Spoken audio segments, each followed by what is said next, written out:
Apreciadas amigas y amigos, en este programa estaremos conversando acerca del cuarto de los llamados pilares o soportes de la gestión ambiental que señaláramos en el primer programa, el agua. En buena medida, el agua es una especie de columna vertebral de la gestión ambiental, ya que todos los procesos que configuran esa gestión están determinados o interconectados o interlazados de una u otra forma por la presencia del agua. El agua, digamos que tiene usos múltiples. El consumo humano, por supuesto, quizás la primera de todas ellas. La disposición de esas aguas después de ser consumidas. La agricultura.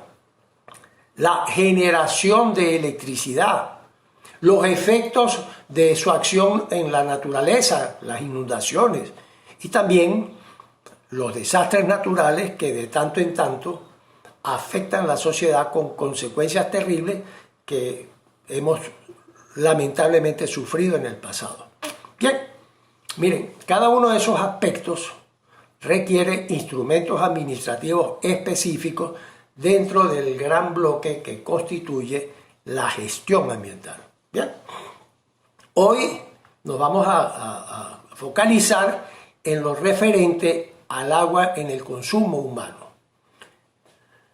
Empecemos señalando que la civilización presente, usted, mi querido amigo que comparte este acto ahorita, cuando necesita agua, abre un chorro. El agua está en la nevera, en la regadera, en la cocina, en fin, es un componente ordinario de la cotidianidad.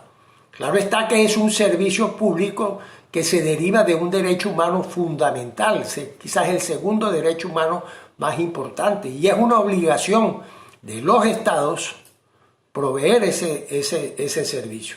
Por supuesto, con ese derecho también están los deberes ciudadanos que el derecho acarrea, el cuidado del recurso, el no malgastarlo, el cancelar los tributos que garanticen la funcionalidad del proveedor. De modo pues que, pero en general, no debería o no constituye un elemento de preocupación en la vida diaria, excepto, claro está, cuando al abrir el chorro no sale agua, no sale nada. Lo que sale es aire, o peor aún, como ha ocurrido en algunas poblaciones venezolanas, que lo que sale es un flujo pestilente, bueno, y hasta extraño, maloliente. Bueno, en este caso entonces, mis queridos amigos, el agua, o más bien su ausencia, se convierte en una pesadilla y en un factor de desequilibrio social de terribles consecuencias, y eso en gran medida está sufriendo buena parte de la población venezolana en estos momentos.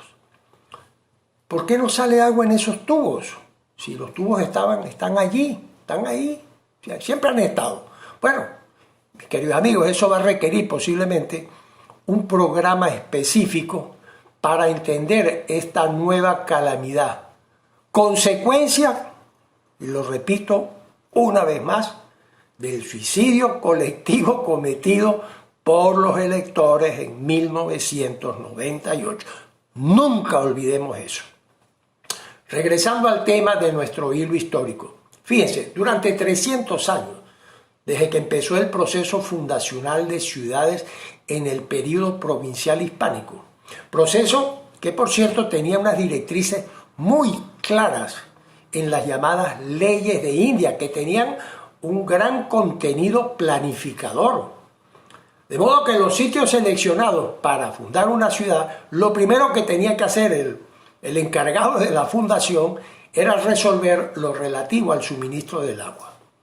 Tenía que haber un curso de agua cercano, pero que además permitiese la captación y la conducción de los volúmenes necesarios que la población iba a necesitar, obviamente. Y para ello pues se usaron las obras de ingeniería de la época, diques interceptores con puertas de madera, los canales que llamaban acequias o bucos, por donde el agua fluye por gravedad, porque evidentemente no existía ningún tipo de medio hidromecánico, hasta las llamadas pilas o fuentes que estaban distribuidas en la ciudad a juicio pues del fundador. A esas pilas o plazas públicas, las familias tenían que acudir a abastecerse. Había que ir a buscar el agua.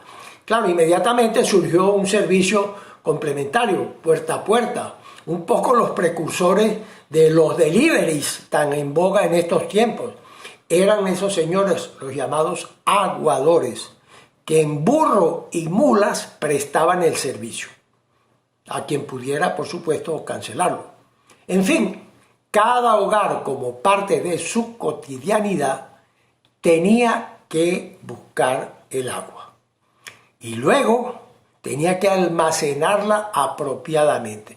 Y ahí estaban los aljibes y los tinajeros que adornaron todas las casas de Venezuela hasta bien entrado el siglo XX. Así transcurrió la vida por siglos, 3 siglos y tanto. Bueno, llegamos al siglo XIX, en donde, que hemos mencionado en todos los programas, y donde hubo momentos de civilidad, hay que señalar eso.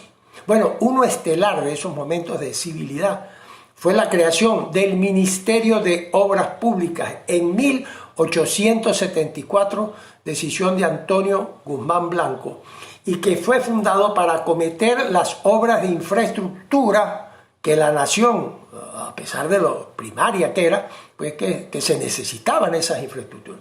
En primer lugar, los caminos, las vías de comunicación eran terribles, no existían. Lo que habían eran los llamados caminos de recuas, de mulas, de burros, donde la gente pues era la forma de transportarse. De modo que el MOP, como se le conoció por 100 años, tenía la responsabilidad de dar respuesta técnica con el conocimiento de la época a las exigencias o prioridades de los gobernantes. Se hizo muchas cosas en los puertos de aquella, que eran vitales para la existencia del país. Bueno, una de las primeras concreciones de este naciente organismo fue la construcción del primer acueducto de Caracas, y que se llamó el acueducto de Macarao, porque es en esa zona de la ciudad donde se captó el agua, que la puso mediante una tubería, se dispuso en un estanque en el Calvario, y que desde ese estanque que está ahí en servicio después de 140 años empezó a distribuirse por tuberías por la Caracas de entonces. A partir de ese feliz acontecimiento empezó el proceso lento, muy lento, de dotar de acueductos otras ciudades del país, en donde hay que mencionar que participaron notables ingenieros, muchos de los cuales, en respetuoso homenaje, se encuentran recordados en el Salón Central del Colegio de Ingenieros de Venezuela, y entre quienes hay que mencionar a un ingeniero notable, Luciano Urdaneta. Luciano Urdaneta, hijo de Rafael Urdaneta, el gran prócer zuliano independentista, había construido la primera obra hidráulica significativa en la historia del país, la presa de Caujarao, en el estado de Falcón, para abastecer la ciudad de Coro. Iniciativa que había sido tomada, por supuesto, por el anterior gobernante, que fue Juan Crisóstomo Falcón. De manera que Urdaneta tiene la distinción, reconozcámoslo así, de ser el pionero del abastecimiento de agua, vamos a llamarlo organizado y moderno, del país. Así las cosas, llegamos a nuestro año emblemático, 1936, con una institución que, gracias a Dios, se había mantenido por 60 años con una razonable continuidad, y que en materia de agua había logrado, como dije antes, iniciar la sustitución de ese tradicional servicio de pilas y plazas públicas. Ya el agua no había que buscarla, sino que empezaba a llegar a las casas. Por supuesto, la población atendida era muy baja, pero ya se empezó.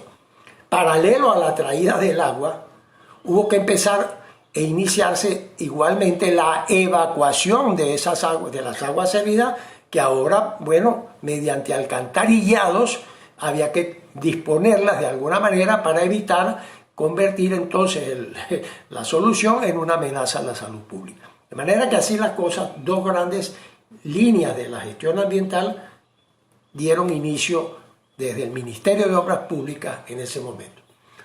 Así las cosas, Eleazar López Contreras designa ministro de Obras Públicas a un eminente ingeniero, Tomás Pacanims, quien durante 3 años, primero él y luego transferido al doctor Enrique Jorge Aguerrevere, otro notable ingeniero, quien tuvo una gran significación en los siguientes años, reorganizaron el Ministerio de Obras Públicas y crearon la Dirección de Obras Hidráulicas y Sanitarias, que es el punto de partida de la historia moderna y que iba a permitir que Venezuela exhibiera 65 años después una cobertura prácticamente, óigase bien, prácticamente del 100% nacionalmente, con chorros y tuberías donde al abrirlo había agua. Bueno, mis apreciados amigos, en los próximos programas iremos profundizando cuáles fueron esas medidas y cómo fue implementándose otras. Mientras tanto, los invito a que el próximo programa vamos a conversar sobre lo que se derivó del Ministerio de Agricultura y Cría referente a la gestión ambiental. Muchas gracias de nuevo por su atención y muy buenos días.